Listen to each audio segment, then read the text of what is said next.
Okay, हम बात कर रहे थे डिग्री ऑफ फ्रीडम की, न्यू की बात कर रहे थे। और मैं आपको ये बता रहा था कि जेड डिस्ट्रीब्यूशन जो होता है, जिसको हमने अपने सैम्पलिंग डिस्ट्रीब्यूशन के अंदर यूज किया था, नॉर्मल डिस्ट्रीब्यूशन के अंदर उसको यूज किया था, जेड डिस्ट्रीब्यूशन को, जेड टेबल को। तो जेड के बारे में मैंने आपको शुरू में बताया था नॉर्मल डिस्ट्रीब्यूशन के अंदर कि इसका ग्राफ भी नॉर्मल होता है। जेड का ग्राफ भी नॉर्मल होता है, जेड वेरिएबल का ग्राफ भी नॉर्मल होता है। मतलब जेड वेरिएबल भी आपका नॉर्मल डिस्ट्रीब्यूशन को फॉलो करते हैं। ये टी डिस्ट्रीब्यूशन है, मतलब एक और, आज हम एक और टेबल यूज कर रहे हैं टी टेबल के नाम से। ये नॉर्मल नहीं होता, ये नॉन नॉर्मल होता है। मतलब ये पॉजिटिवली स्क्यूड भी हो सकता है, नेगेटिवली स्क्यूड भी हो सकता है। ये नॉर्मल नहीं होता। इसको नॉर्मल करने के लिए हम इसका सहारा लेते हैं, इसकी हेल्प करते हैं, इसकी हेल्प लेते हैं न्यू की। मतलब ये चीज जो है, इसकी वैल्यू जो है हमारे टी डिस्ट्रीब्यूशन को नॉर्मल की तरफ लेके जाती है। ये नॉर्मल नहीं होता, ये इसको नॉर्मल बनाने की कोशिश करता है। तो न्यू को हम जी में यूज नहीं करते, जी के अंदर। क्यों यूज नहीं करते? क्योंकि वो पहले से नॉर्मल होता है। और इसका पर्पज ही यूज करने का ये है कि जो डिस्ट्रीब्यूशन नॉर्मल नहीं होगा, जिसका ग्राफ नॉर्मल नहीं होगा, ये इसको नॉर्मल करने की कोशिश करता है। तो टी, जैसे मैंने बताया, ये नॉर्मल नहीं होता, ये स्क्यूड होता है, ये पॉजिटिव स्क्यूड होता है, नेगेटिव स्क्यूड हो सकता है। तो ये इसको नॉर्मल करने की कोशिश करता है। और जितना इसको नॉर्मल करेगा, उतना हमारा आंसर जो है वो एक्यूरेसी की तरफ जाएगा। जितना ये नॉर्मल से दूर होगा, उसमें ज्यादा से ज्यादा एरर होगा। तो इसलिए इस टी डिस्ट्रीब्यूशन को जहां पे भी यूज करते हैं प्रॉब्लम में, वहां पे लाजमी आपका न्यू जो है वो इंट्रोड्यूस किया जाता है। और न्यू की वैल्यू हम कैसे कंप्यूट करते हैं? n-1 करके। n आपका सैंपल स्पेस का साइज है, उसमें से हम 1 माइनस करेंगे, हमारे पास न्यू की वैल्यू आ जाएगी। अब जरा आप आ जाएं टी टेबल के अंदर। आप ना टी टेबल जो है वो ओपन कर लें।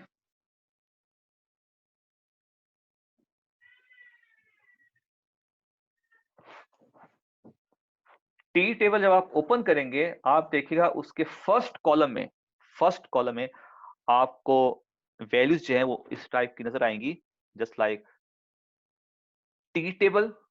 फर्स्ट कॉलम में देखिएगा, फर्स्ट कॉलम में टी टेबल लिखा हुआ नजर आएगा टॉप पे, हेडिंग में। उसके नीचे लिखा होगा CUMPROB। इसको हम पढ़ते हैं कम्यूटेटिव प्रोबेबिलिटी। जैसे कम्यूटेटिव फ्रीक्वेंसी होता है ना, ये वही चीज है, कम्यूटेटिव प्रोबेबिलिटी। ठीक है, ये मैंने आपको नहीं पढ़ा है, इसको छोड़ दें। इसके नीचे है वन टेल, उसके नीचे है टू टेल। वन टेल क्या है, टू टेल क्या है?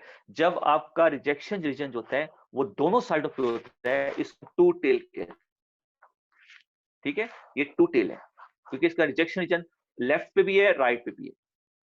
कुछ प्रॉब्लम ऐसे भी होते हैं जिनके अंदर हम रिजेक्शन जो है ना, वो सिर्फ एक साइड पे डिफाइन करते हैं, या लेफ्ट पे या राइट पे। रिजेक्शन रीजन जब किसी एक साइड पे होगा ना, लेफ्ट या राइट, वो वन टेल टेस्ट होता है। और जब आपका रिजेक्शन रीजन दोनों साइडों पे होता है, लेफ्ट और राइट, वो टू टेल टेस्ट होता है। तो इस टेबल के अंदर हमारा कंसर्न टू टेस्ट, क्योंकि हमने इस प्रॉब्लम में वन टेल टेस्ट को डिफाइन नहीं किया, और ना ही हमारा डिफाइन होगा, क्योंकि हमने इंटरवल बनाना है। इंटरवल में लोअर लिमिट भी होगा, अपर लिमिट भी होगा, एक लोअर साइड का रिजेक्शन होगा, एक अपर साइड का रिजेक्शन होगा, तो हमारा टू टेल टेस्ट आएगा। ठीक है, तो इसमें क्युमुलेटिव प्रोबेबिलिटी इसको भी छोड़ दें, इसमें वन टेल टेस्ट वो भी छोड़ दें, इसमें आप टू टेल टेस्ट को देखिएगा। ठीक है, अच्छा, उसके बाद देखें, इसके नीचे आए, उसी कॉलम के अंदर आपको डी एफ छोटा सा लिखा हुआ नजर आएगा, डी एफ। डी एफ का मतलब ये है डिग्री ऑफ फ्रीडम। तो आपका जो फर्स्ट कॉलम है ना, फर्स्ट कॉलम जिसमें आपको डीएफ नीचे 1 2 3 4 5 6 एंड सो ऑन, ये वैल्यूज नजर आ रही हैं, ये सारी न्यू की वैल्यूज है। Nu is equal to 1, nu is equal to 2, nu is equal to 3, ये उसकी वैल्यूज थी फर्स्ट कॉलम में। डीएफ का मतलब होता है डिग्री ऑफ फ्रीडम, डीएफ। और न्यू की वैल्यूज के बाद आपको दी है पूरे कॉलम के अंदर, फर्स्ट कॉलम। अच्छा, उसके बाद इस टेबल के बिल्कुल लास्ट में आ जाए आप, बिल्कुल लास्ट में, जहां ये टेबल एंड हो रहा है। एंड में आप आएंगे तो आपको नजर आएगा लास्ट रो के अंदर लिखा हुआ कॉन्फिडेंस लेवल। कॉन्फिडेंस लेवल आपको लास्ट रो में लिखा हुआ नजर आएगा। उसके ऊपर वाली रो में आपको देखेंगे तो आपको लिखा हुआ नजर आएगा 0%, 50%, 60%, 70%, 80%, 90%, 95%, 98%, 99%, 99.8%, 99.9%। ये है आपके कॉन्फिडेंस लेवल्स, ये है आपका एक्सेप्ट होने की प्रोबेबिलिटीज। ठीक है, ये मैं टेबल आपको यहाँ पे दोबारा रफली ड्रॉ करके बताता हूं। फर्स्ट कॉलम है आपका न्यू, ये न्यू की वैल्यूज है। ठीक है, और लास्ट में हमारे पास आ रहा है कॉन्फिडेंस लेवल। कॉन्फिडेंस लेवल, इसमें अगर हम देखें तो हमें डिफरेंट वैल्यूज नजर आ रही है कॉन्फिडेंस लेवल की। Wait a minute, I am coming.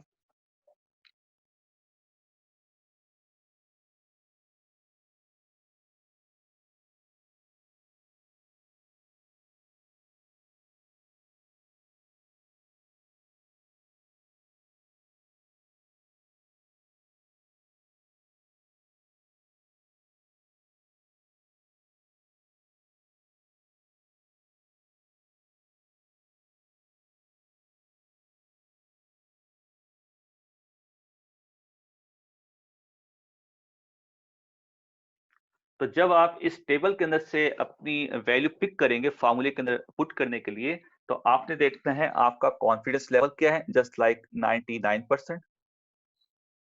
और न्यू कितना है, जैसे न्यू आपका आ गया 14।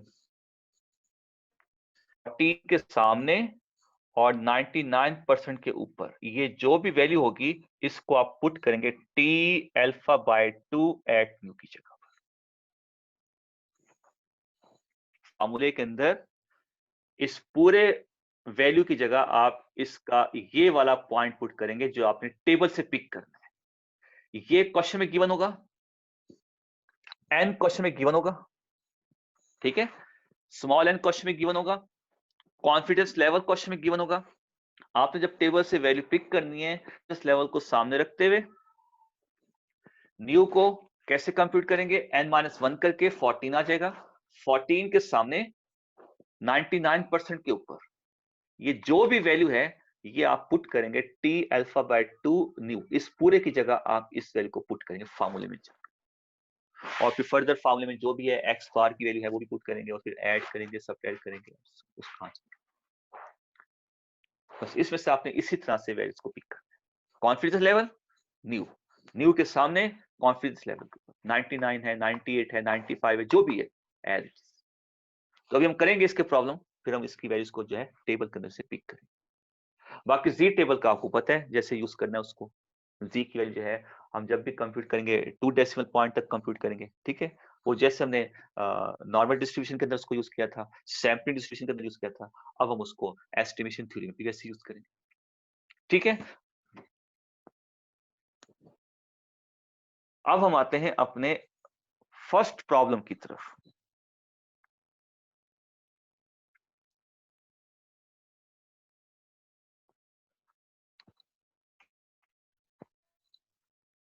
अब वो अपनी पीडीएफ फाइल ओपन कर लें।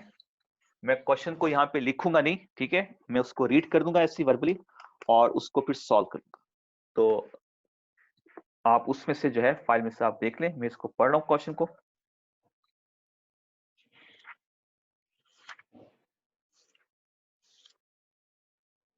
हमारा फर्स्ट क्वेश्चन है, a car owner wants to know the mean weekly mileage he puts his car. He records his mileage for 52 weeks and find a mean of 176 miles per week with a standard deviation of 69. Construct a 95% confidence interval for the mean weekly mileage. Okay जी, ये हमारा first question है। ये हमारी जो exercise है जो मैंने आपको सेंड की है, ये एक्सरसाइज नंबर है 12।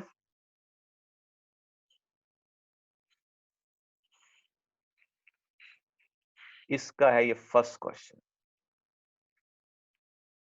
हमारे पास गिवन क्या है, पहले तो हम उस चीज को कलेक्ट कर लें। हमारे पास गिवन क्या है, A car owner wants to know the mean weekly mileage he puts on his car.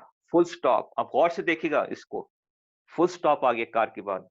उसके बाद नई स्टेट फॉर 52 वीक्स, ये सैंपल का साइज हो गया।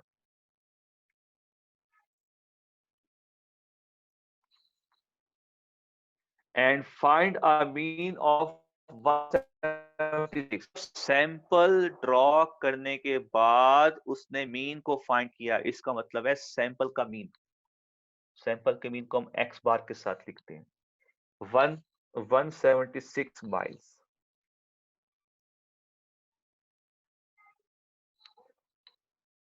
पर वीक विद अ स्टैंडर्डेशन। अब देखें सैंपल को उसने ड्रॉ किया है, फाइंड किया मीन को विद स्टैंडर्डेशन। अब ये स्टैंडर्डेशन पॉपुलेशन का नहीं होगा, ये सैंपल का ही होगा। कितना है? 69। सर पॉप नहीं होगा सर। भाई वो सैंपल की बात कर रहे हैं ना, स्टेटमेंट पढ़ो ना आप। देखो स्टेटमेंट में क्या लिखा हुआ है, he records his mileage for 52 weeks and find a mean। तो सैंपल का मीन उसने फाइंड किया है, and find a mean of 176 miles per week with a ठीक है भाई। standardization। साथ विद है तो फिर सैंपल का स्टैंडर्डेशन होगा या पॉपुलेशन का होगा? ठीक है, ये आपका सैंपल का हो गया standardisation, that is equal to 69। Now construct the 95% confidence interval. 95% ये कॉन्फिडेंस लेवल है, इसको हम लिखेंगे 1 माइनस अल्फा। अल्फा क्या होगा? 5%। अल्फा बाय 2 क्या होगा? 2.5%। इसको आधा करते हैं, क्योंकि हमें फार्मूले के अंदर अल्फा बाय 2 चाहिए ना। तो 1 माइनस अल्फा 95 है, तो अल्फा 5 होगा। 95 5, ठीक है, ये टोटल 100 हो जाएगा। अब हमें अल्फा बाय 2 करना है, इसका हाफ करते हैं, इसका हाफ 2.5। तो ये जो हमारा प्रॉब्लम है, इसमें हमारे पास पॉपुलेशन का स्टैंडर्ड डेविएशन गिवन नहीं है, इसमें हमारे पास सैंपल का स्टैंडर्ड डेविएशन गिवन है। अब उसने कहा है पॉपुलेशन के मीन का इंटरवल ड्रॉ करें। अब हम लिखेंगे अपना फार्मूला। अब इस डेटा को देखकर हमने डिसाइड किया कि हमारा फार्मूला ये बनेगा।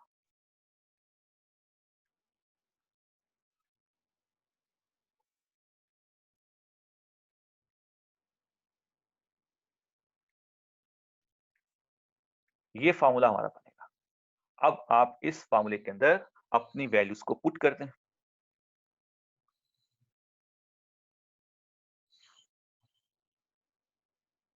नाउ 1 इंप्लाइज,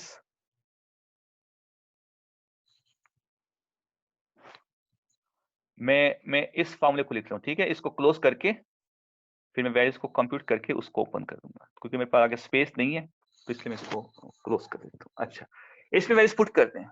एक्स बार कितने हैं? 176 है। अल्फा बाय 2 कितना है? 2.5%, ये हो जाएगा 0.025। इसको 100 से डिवाइड कर देना। 2.5 डिवाइड बाय 100, परसेंटेज मतलब होता है डिवाइड बाय 100। 2.5 डिवाइड बाय 100, ये आंसर आ जाएगा। स्मॉल एस कितना है? 69। स्मॉल एन कितना है? 52।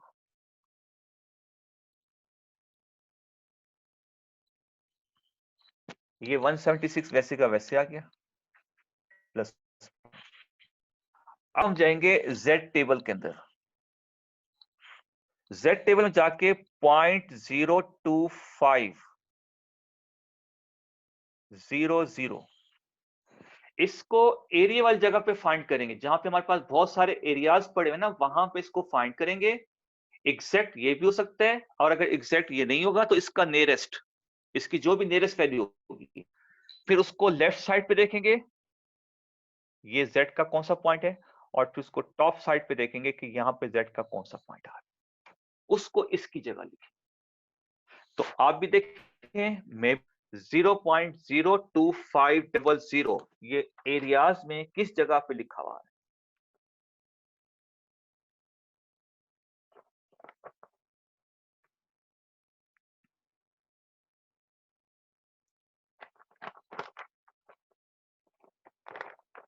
ये देखें, अगर मैं आपको दिखाना चाहूं स्क्रीन के ऊपर, तो ये देखें आपके पास ये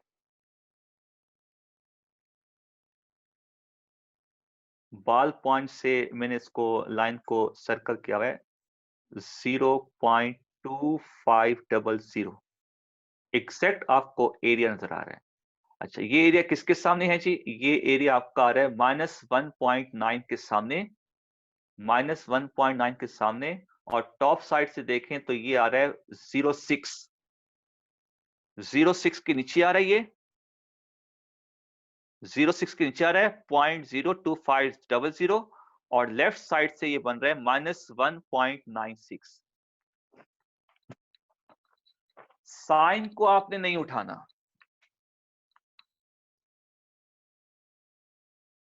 क्योंकि यहां ऑलरेडी नेगेटिव लिखा हुआ है। ठीक है, साइन को नहीं उठाना, सिर्फ पॉइंट को उठाना है 1.96।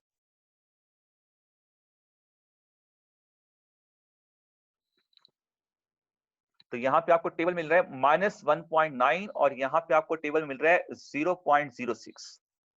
आपको एग्जैक्ट ये फिगर टेबल में नजर आ रही है -1.9 के सामने और 6 के नीचे।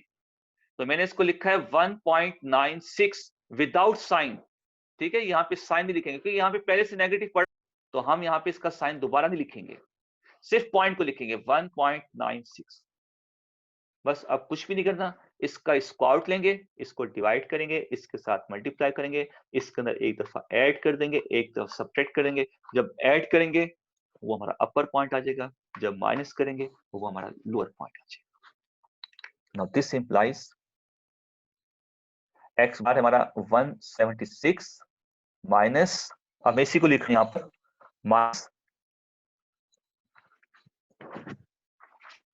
इसको सॉल्व कर लें 69 divided by square root of 52। ये मेरे पास आंसर आ गया 9.57। इसको मल्टीप्लाई कर देते हैं 1.96 के साथ। ये मेरे पास आंसर आ गया 18.75।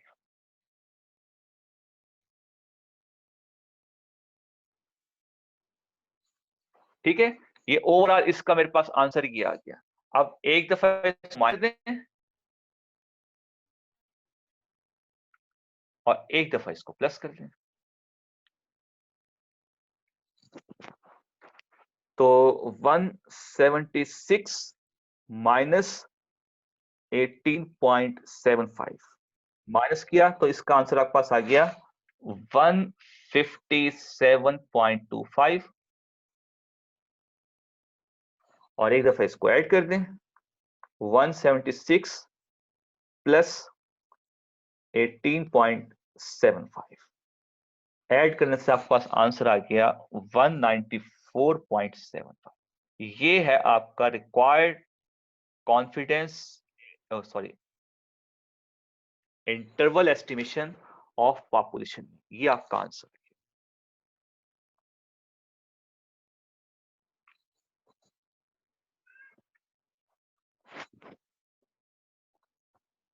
ठीक है जी, ये आपका फर्स्ट प्रॉब्लम था एक्सरसाइज का। इसमें आपके पास पॉपुलेशन का स्टैंडर्ड डेविएशन गिवन नहीं था, इसमें आपके पास सैंपल का स्टैंडर्ड डेविएशन गिवन था।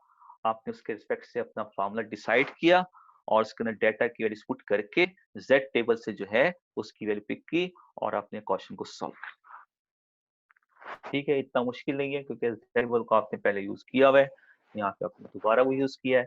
बाकी वैल्यूज आपको क्वेश्चन में गिवन है, ये फार्मूला है, फार्मूले वैल्यूज पुट कर दें और इसको सॉल्व कर दें।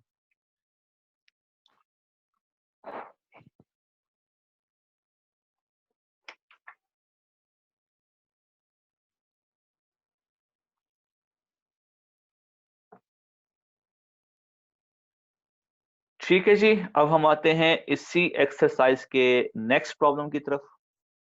नेक्स्ट प्रॉब्लम पढ़ते हैं और उसका डेटा एक्सेस करते हैं और फिर देखते हैं कि उसमें हमारा कौन वो सोच सकता।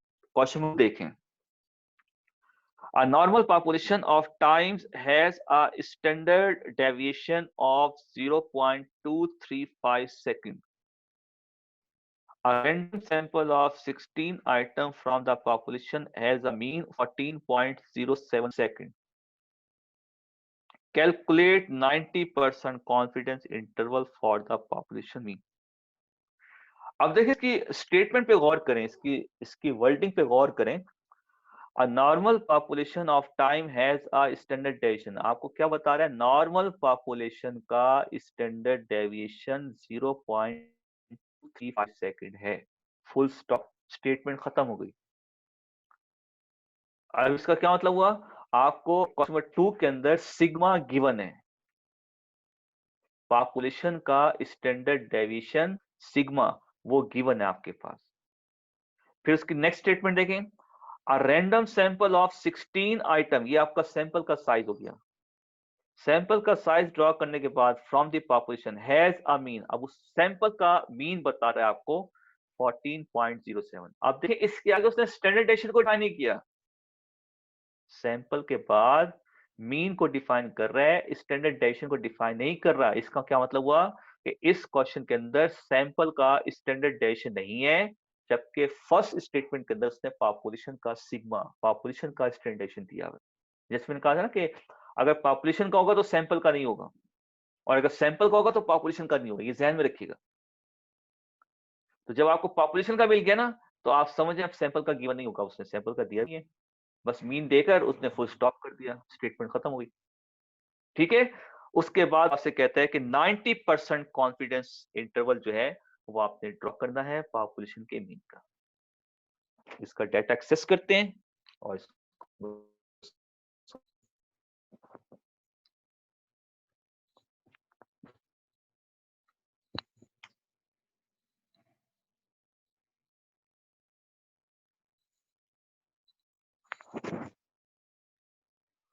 ओके जी, हमारे पास अब गिवन क्या है यहाँ पर,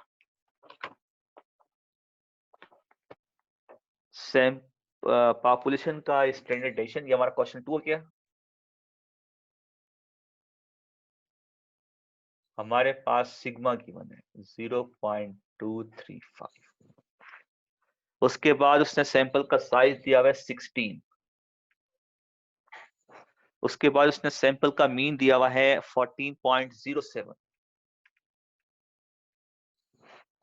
then 90% confidence interval, 1 minus alpha आपका हो गया 90%, अल्फा हो गया 10%, अल्फा बाय 2 हो गया 5%। 5% का मतलब क्या हो गया? 0.0500।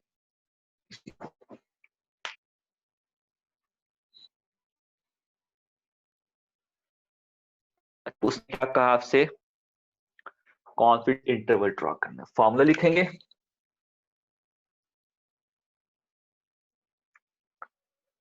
X bar minus z alpha by 2, अब यहाँ पे सिग्मा आ जाएगा, less than mu less than x bar plus z alpha by 2 sigma upon n under root. अब आप इसके अंदर अपनी वैल्यूज पुट कर दें, जो गिवन वैल्यूज हैं वो पुट कर दें इसमें जी। एक्स बार है आपके पास 14.07, 14.07 माइनस जी 0.05000, सिग्मा हो गया 0.235 अपॉन एन, उसका square root less than mu less than x bar 14.07 plus z 0.05000 into sigma 0.235 upon n 16 का स्क्वायर। मैंने सारा डेटा उठाकर इस फॉर्मूले में पुट कर दिया। अब मैं जाऊंगा टेबल में, टेबल में जाकर 0.05000 इस वैल्यू को फाइंड करूंगा एरियाज के अंदर, और अगर मुझे ये नहीं मिली तो मैं इसका नियरेस्ट, इस वैल्यू का नियरेस्ट देखूंगा कि इस वैल्यू का नियरेस्ट क्या आ रहा है, और उसको लेफ्ट साइड पे देखूंगा कि z की वैल्यू क्या आ रही है, उसको टॉप साइड पे देखा z की वैल्यू क्या आ रही है, और यहाँ से z का पॉइंट देखूंगा कि क्या बन रहा है। जी z टेबल में जाते हैं।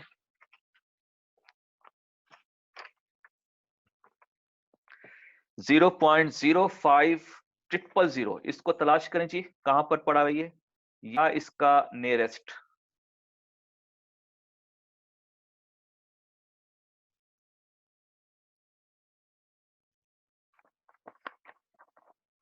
ये देखें जी, अगर मैं दिखा सकूं आपको कैमरे के अंदर, तो ये देखें, ये मेरी फिंगर के ऊपर 0.05050 लिखा हुआ नजर आ रहा है, और इसके आगे 0.04947 लिखा हुआ नजर आ रहा है। ये दोनों नियरेस्ट हैं 0.05000 की, ये दोनों वैल्यूज उसके नियरेस्ट है। इन दोनों में से कोई एक वैल्यू आप ले सकते हैं। और इसका लेफ्ट साइड देखें 1.6 है नेगेटिव का, और इसके ऊपर देखें 4 भी आ रहा है, 5 भी आ रहा है। तो आपके पास z की वैल्यू आ गई -1.64।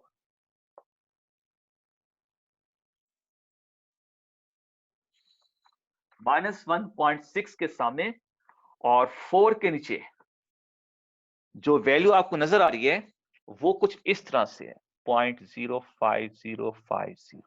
तो ये इसका नियरेस्ट है। ठीक है, अब जैसे मैंने बताया, जब आप फार्मूले के अंदर इसको पुट करेंगे तो नेगेटिव का साइन नहीं उठाना। ठीक है, विदाउट नेगेटिव 1.64 को यहां पुट करेंगे, 1.64 को यहां पे पुट करेंगे। दिस 14.07 यहां पे आ गया 1.64, 0.235, 16 का स्क्वायर 4 होता है, 14.07 प्लस इसकी जगह आ गया 1.64 और 0.235 अपॉन ये 4 हो गया। बस अब कैलकुलेटर से इसको आप सॉल्व कर लें।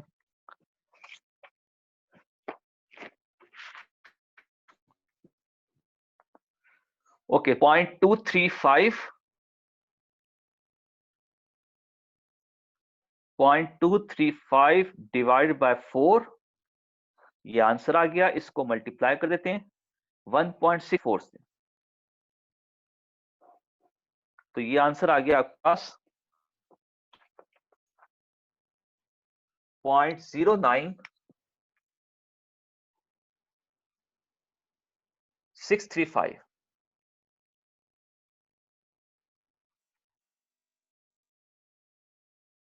Less than mu, less then 14.07 plus 0.09635।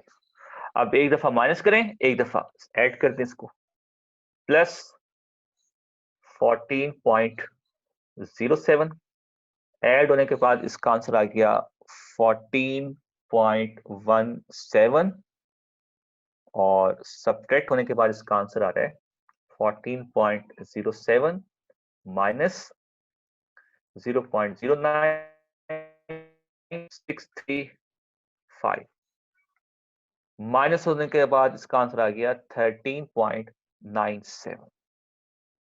ये इसका इंटरवल, पॉपुलेशन के मीन का ये बन गया कॉन्फिडेंस इंटरवल। ये इसका आ गया आंसर।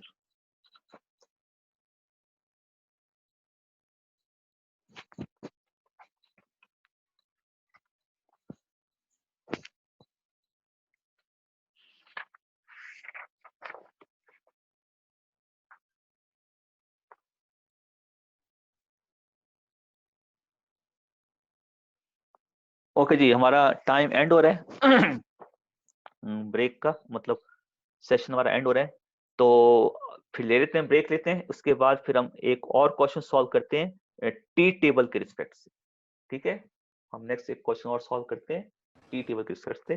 तो 10 मिनट का ब्रेक लेते हैं। लीजिए सर, हमें जरूरत नहीं है ना कि फॉर्मूला एक्सप्लेन करके लिखें या फिर फॉर्मूला वो हाँ, वो मैंने जैसे पहले, जी मैंने पहले लिखा था यहाँ पर पिछले क्वेश्चन में, आप एक्सपेंड करके ना लिखें, x bar plus minus z this one करके उसको सॉल्व कर लें वैल्यूज को, उसके बाद एक दफा ऐड कर दें, एक दफा सब्ट्रैक्ट कर दें, जो स्मॉल वैल्यू है उसको यहाँ पे लिख दें, ग्रेटेस्ट को यहाँ लिख दें, और अगर नहीं भी लिखते प्लस माइनस के साथ ही लिख दें अपना आंसर, ये वैल्यू और ये वैल्यू कंप्यूट करके लिखते हैं बस। जरूरी नहीं कि उसको आप इस तरह से ओपन शेप में लेके आए। ठीक है, दोनों तरीकों से कर सकते हैं, क्लोज फॉर्म में भी कर सकते हैं, ओपन शेप में भी लाके इसको सॉल्व कर सकते हैं। ओके, एक ब्रेक लेते हैं 10 मिनट का, उसके बाद फिर वापस आते हैं और फिर एक टी टेबल का क्वेश्चन सॉल्व करते हैं जिसमें टी टेबल का यूज हो रहा है। ठीक ओके है, सर।